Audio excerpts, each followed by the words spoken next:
Welcome back to Brentwood Stories. Our guest for this episode is Sean Raynor, a photographer who grew up in Bayshore and went to Brentwood High School. His photography encompasses many subjects, from musicians and concerts to weddings and engagements. His main photography passions, however, are nature and animals, many of which can be found on his Instagram page, located in our show description. His love for photography can be seen in each of his works, and his passion has brought him on many adventures. Hi, Sean. Thank you for coming today. Thank you for having me. Yeah, why don't you tell us a bit about yourself? My name's Sean, and I run Internal Vision Media. It's a photography company based off of Long Island. I've been running since 2017. All right, very cool. And you are a local Brentwood person? That I am. Yes. So what was it like growing up for you in Brentwood? Growing up in Brentwood, it was a great experience. I met a lot of good people here, and I still have a lot of childhood friends that I'm still very close to this day. All right, very good. And tell us, what are some of your hobbies, Sean? I would say aside from photography, I enjoy watching Marvel movies, going hiking on adventures, love anime, and just taking photos for fun too, and I'm not working behind the camera.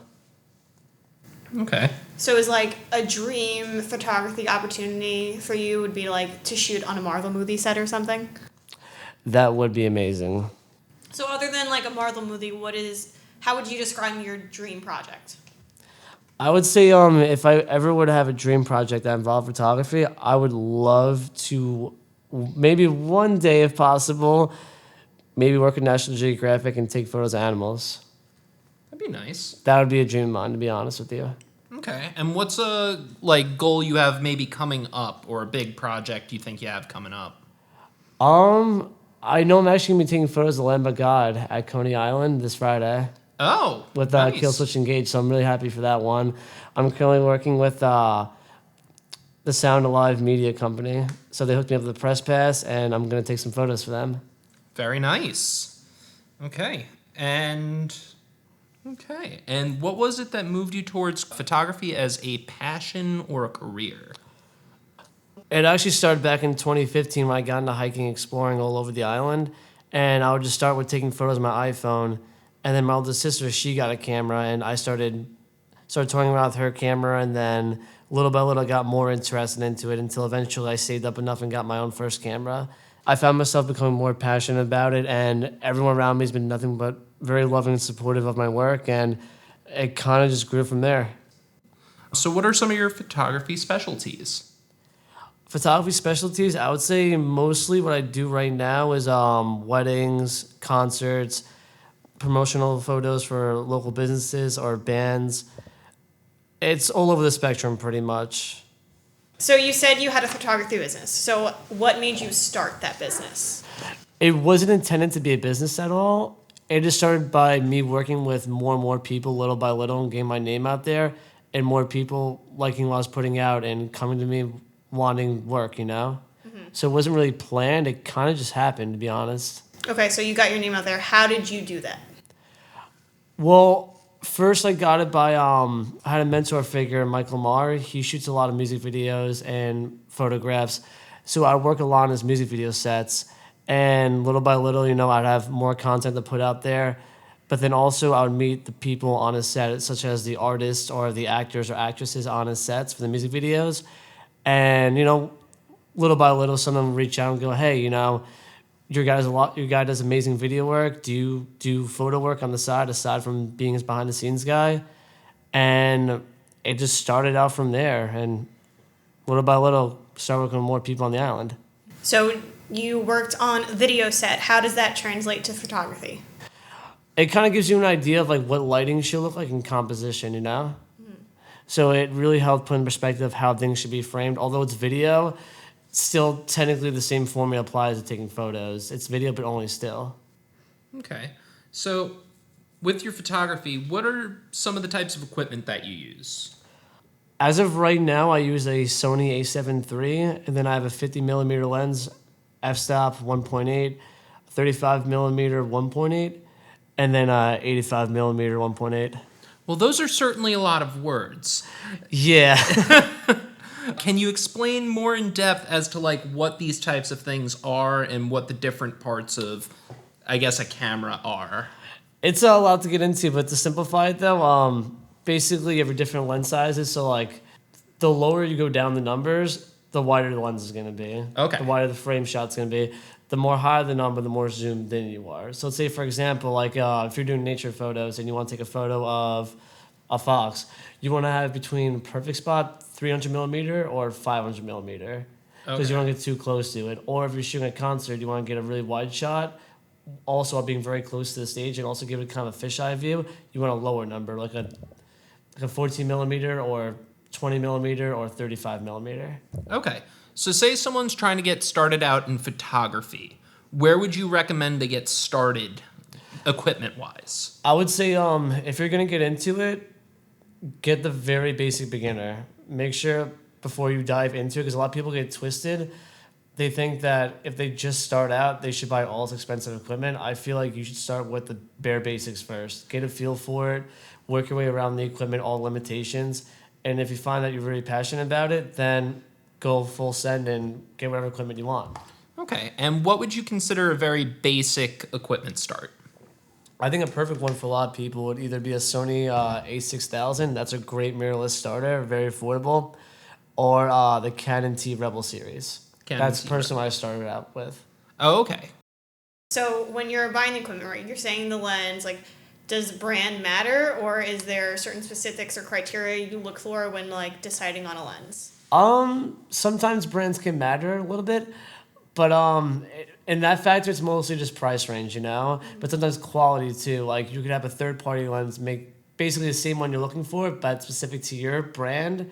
Like there's Sigma, for example. That's a really good third-party camera lens, and they make everything very affordable. So you can get let's say a 35 millimeter lens for them for $600, compared to a Sony 35 millimeter, which is $900. So it's still high quality, but it's more affordable. That's how they make it. What would you say like a base starting point price-wise would be for someone trying to get into photography, like hardcore outside of just taking phone pictures? I would say you can easily get a very good kit for $350 or $400 if you're gonna go with the Canon T Rebel series. Okay, and that's not too bad for starting a new hobby, especially if you're planning to go really in depth into it. Mm-hmm.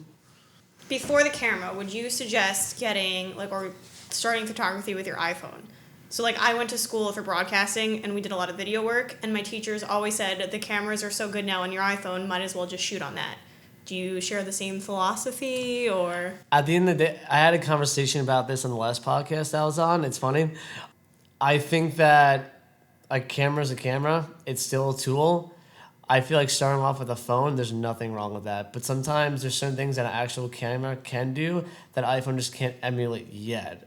Give or take 10 years, they'll be right neck and neck. But as of now, they're still a few yards behind, but still very good. Do you have any specific examples of things that like you could do with a camera that you wouldn't quite be able to do with your phone camera?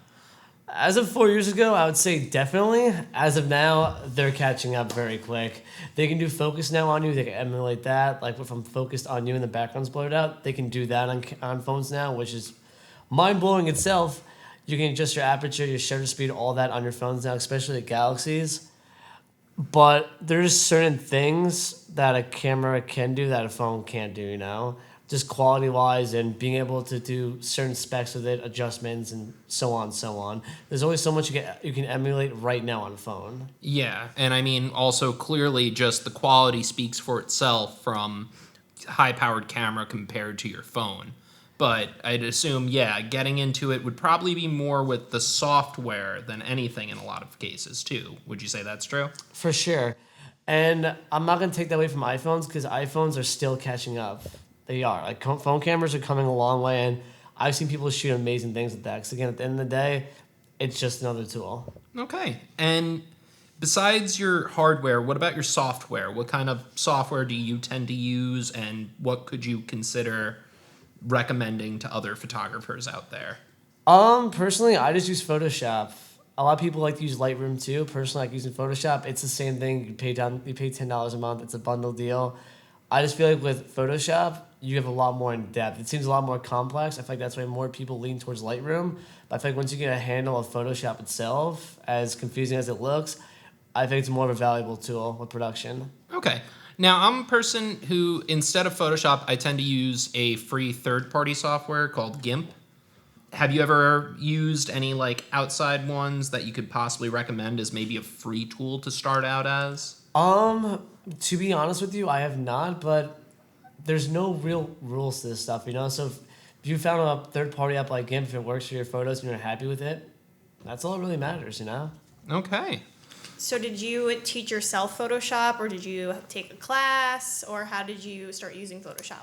Started off self-taught, but then as time went on, I found mentor figures that guided me through it. Not through school, but through directors on music video sets. As for subjects for photography, I know you've brought up music videos and stuff. What are some of your favorite subjects for photographing? I would say for my favorite subjects, basically anything, to be honest. Anything I find interesting, whether it's animals, people, concerts, really anything on the spectrum that catches my eye. Okay. So let's talk more about, I guess, we'll start with concerts. Where are some of the better venues where you've had to photograph around? I would say, I mean, I do have to give a lot of credit to Amityville Music Hall. That's where I'm normally based. A lot of shows go on there, especially since Revolution went under during COVID. Other than that, though, I would say bigger venues I've shot at, Franklin Music Hall in Philadelphia, and then Starland Ballroom in New Jersey.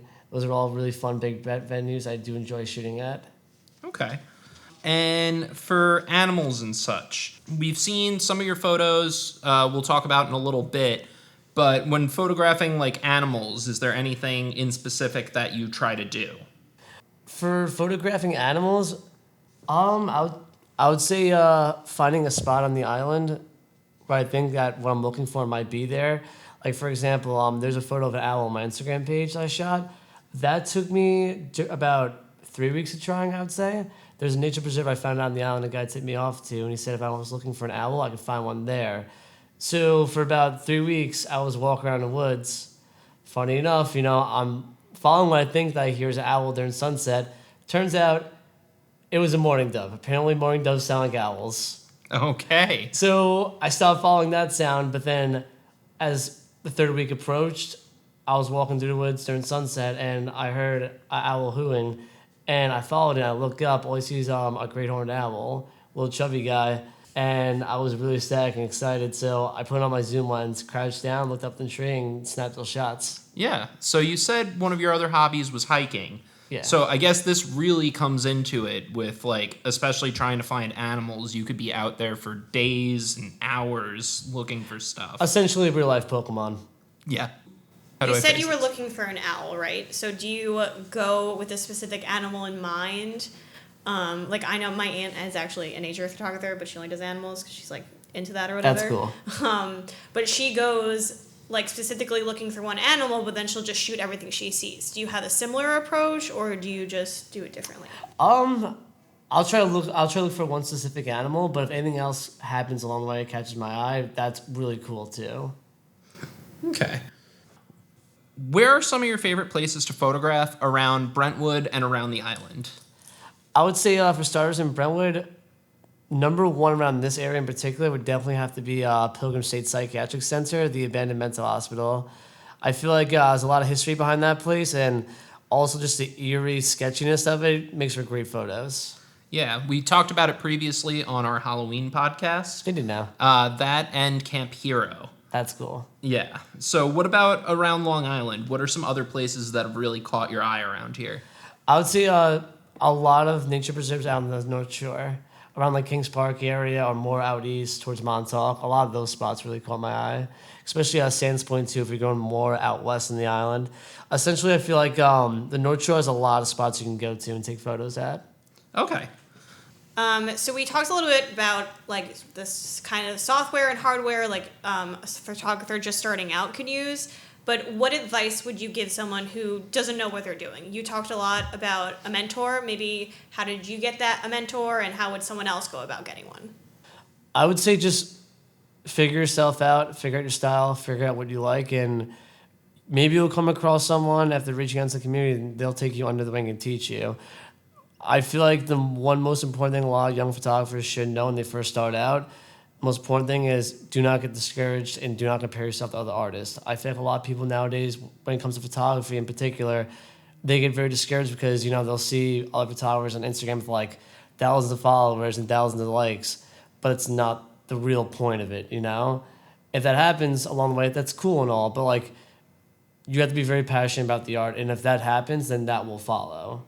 But the most important thing is focus on the art, focus on yourself, don't compare yourself to other people. Okay. And where would you suggest like people look for in like trying to find a mentor, like going out of their way to find one?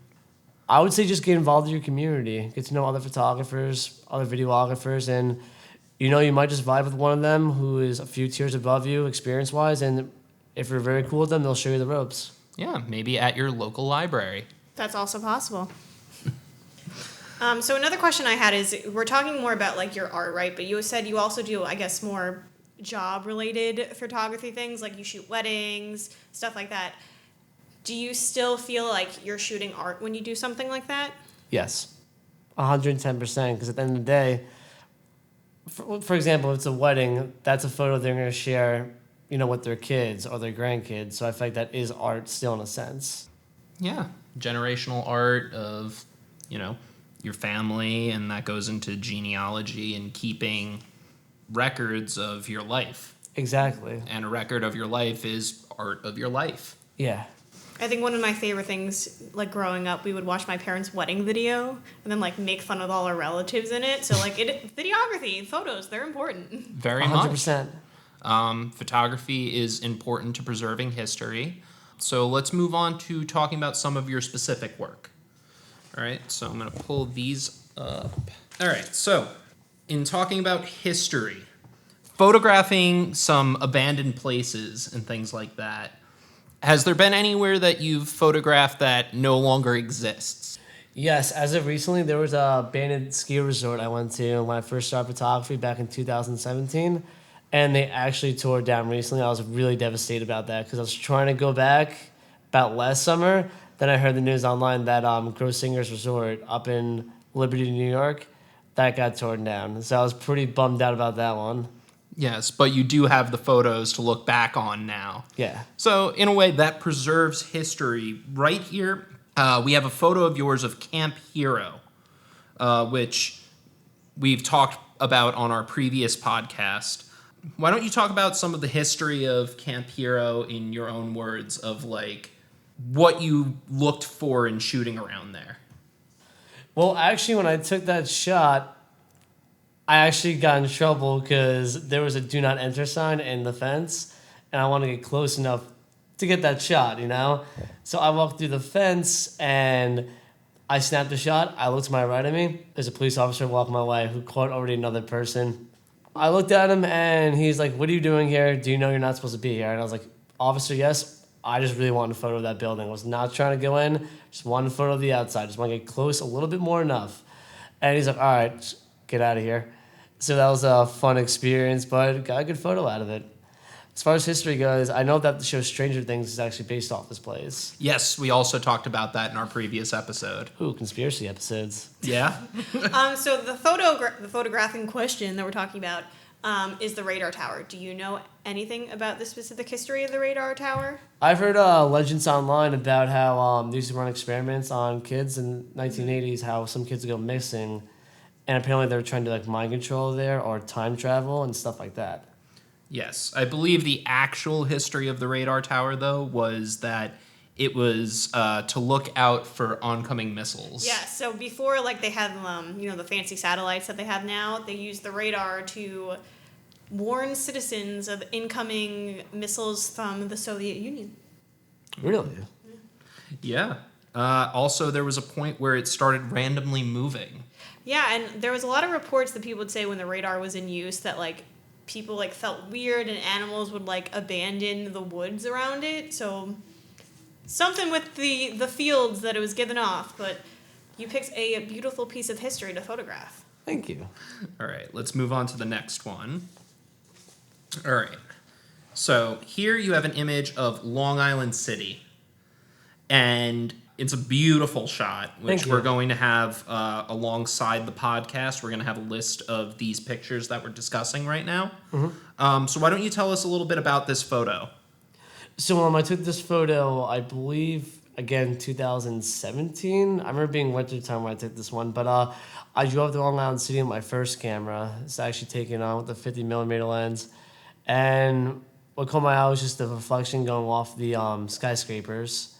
So I sat there for about an hour or two just trying to get the right shot for that. So you would say a lot of patience in photography, correct? For sure. When do you think is usually like the best time to shoot during the day? Daytime, rule of thumb is always sunrise, sunset. They call that golden hour because at that time, the sun sits just right. If you were to do it during the afternoon, you have way too much sun on you, and any photo would not look good. Okay. So it's always best to shoot either sunrise or sunset. And this one looks like it was shot at night. Is this as sunset's happening? This one's actually at nighttime. Just nighttime. Nighttime, yeah. Okay. So this is actually a photo of Long Island City. I don't think I've actually seen like a professional photo of Long Island City. I feel like around here people are usually just taking pictures in New York City. Was there a reason this just struck you? To be honest, I was just driving around with my camera, and there was a little spot you could park on, and I just really enjoyed the view, so I wanted to capture that moment. Bringing beauty to Long Island City. All right. So here we've got two photos of foxes. It looks like one older fox and one younger fox by the North Shore. Mm-hmm. Tell us a little bit about like your strategy that went into photographing these. So the one on the right, that actually took a long time to get. So the younger fox. Yeah. Because you can only really get these shots around like between March and now, I'd say, before the pups get way too big. Because they're usually born around March. And you literally have that time frame to get this shot, or else they get too big and still adorable, but not a little puppy fox, you know? Okay, so that's good to know too, is that like knowing a lot about the animals as well comes into this with like their patterns. So for sure, you want to know what time they come out. So foxes normally come out during nighttime, so you want to catch them either sunrise or sunset. You might, if you see one during the midday time, chances are they're probably sick and not doing too well, so you kind of want to avoid those, much like raccoons you see during daytime. The photo on the left, which is the older fox. I actually followed that one around for about 30 minutes. That was a really hard one. Again, that was actually my favorite one I got to this day. Okay, and about how far away would you say you were in both of these shots? For the young one and then for the older one? I would say with that one, I was about, I'll say about at least a good solid 30 feet. I was using a 300 millimeter for that one.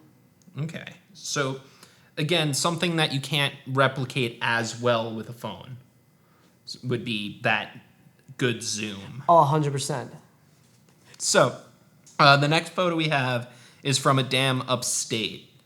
Why don't you tell us a little bit about this one? So, the photo of this dam right here is actually a spot my sister showed me upstate where she lives up in Austin County. It's a really beautiful spot. The photo doesn't do it justice, though. You really don't realize how high you are up until you're there in person at the bottom looking up.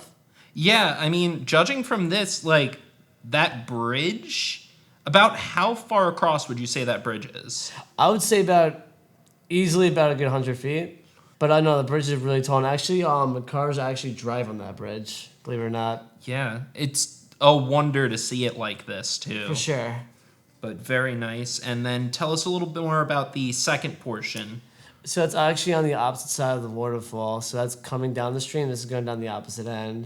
So it's like a very nice visual looking down from the opposite side. Very cool. All right, so why don't you tell us about some of these concert photos? Okay, so one of my favorite ones is actually a very close-up headshot I got of Drake Lewis from August Burns Red. It's a Christian metalcore band. It's really good. I'm sure you know of them. I do not. Really? You've I really never don't. heard of them? I've heard of them. I guess I'm old now. So pretty much what happened was I actually connected with owner of a venue called Franklin Music Hall out in Philadelphia. And it was around this time last year I saw the flyer for the show, so I figured I'd reach out, show my portfolio, and go, hey, listen, I will provide content for you the following day if I can get press pass for the show. Surely enough, she signed me up and drove all the way to Philadelphia, which that was a funny story in itself. So I meant to take the train there. So I drive my car to the train station, and as I get out, I grab my camera gear. I lock my keys in my car. But I'm like, you know what? I'm going to Philadelphia right now. There's a problem when I get back like 2 a.m. So I ended up taking the train all the way to the city. Then I found out the train I was supposed to be taking from there to Philadelphia and back, something happened. It wasn't going to be back in time. So I had to take the train from Manhattan all the way back to Babylon, and then had to break my keys out of my car. Broke them out, immediately hopped right in, and went straight to Philadelphia, drove there, and then ended up snapping those shots, and hey, it makes for a hell of a story. Yeah, and you have a lot of photography on your Instagram having to do with music. So where do you meet like all of these bands and like get into these venues to just like shoot? To be honest, it's all just hanging out and getting to know people around the shows, you know? Yeah, it's a lot of networking. For sure. It's definitely a lot of networking, just making sure you talk to everyone, get to know everyone. You know, if you're booked to shoot one band in the lineup, stick around, catch the other bands in the lineup, maybe snap some shots to them as well, talk to them after the show, and just really get involved with the community. That's the best way to go about it. So you talked about when you went to Philadelphia, you kind of like just messaged the person that owned the venue and like happened to get a press pass. Would you say that that's like a thing that happens very often, or is that like a rare thing? Yeah, so normally how people go about it is you reach out to a media department for a venue, and then you would send them your portfolio, and if they enjoy your work and like what you can provide, they'll set you up with a press pass. That's normally how it works. So you have the portfolio, right? So is there a certain size of the portfolio you would recommend? How many photos? Do you like dictate the content in your portfolio depending on like where, like if you're gonna send it to a concert, would you only have concert photos? I would say if you're gonna send out a portfolio, keep it more within the range of what you're applying for. Mm-hmm. And about how many photos do you think would be a good number to be in a portfolio? I would say the more the better, to be honest. Okay. So Sean, let us know, where can people find more of your work? As far as social media goes, you can only find me on Instagram. You can find me at internal.vision. As far as any other media platforms go, I will have a website coming very soon. And what about, so those are how to see your photos. Do you have like a special email, or would you like want people to DM you on Instagram if they were interested in having you shoot for them? Absolutely. You can either send me an email through internalvisionmedia@gmail.com, or you can just shoot me a DM on Instagram. And hopefully we'll be able to have some of your shots up here in the library soon. Sounds great. Thank you for coming. Thank you for having me. It was good talking with you, Sean. Good talking to you too. Are you interested in being interviewed on Brentwood Stories? Email adultprograms@brentwoodnylibrary.org for a chance to be featured on the podcast. That's adultprograms@brentwoodnylibrary.org.